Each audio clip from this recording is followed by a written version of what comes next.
លោកគឹមទីនិងក្រុមការងារតំណាងសហជីពទឹកចិត្តយុវជនកម្ពុជាប្រចាំក្រុមហ៊ុនចុងវ័យ Cambodia Manufacturing ICOC បានរៃអង្គាសថវិកាចំនួន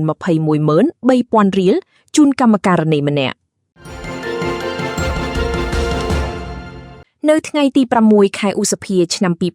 2026 ដោយមានការអនុញ្ញាតពីលោកឡៃផូលីប្រធានសហព័ន្ធសហជីពទឹកចិត្តយុវជនកម្ពុជា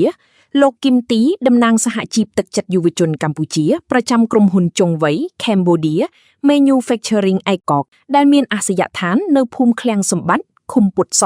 ស្រុកបាទីខេត្តតាកែវបានរៃអង្គាសថវិកាចំនួន 304,700 រៀលជូនសមាជិកសហជីពម្នាក់ឈ្មោះមួយសុផា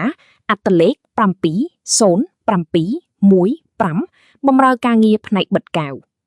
មូលហេតុដោយសារម្ដាយគាត់បានទទួលមរណភាព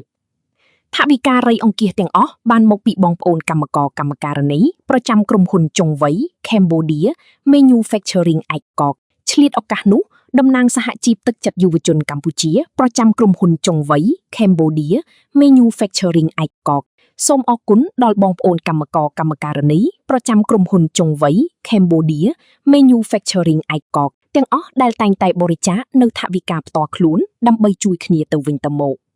និងសូមជូនពរដល់បងប្អូនទាំងអស់ជួបតែសេចក្តីសុខនិងសូមជូនបុណ្យកុសលដល់បងប្អូនស្មើៗគ្នា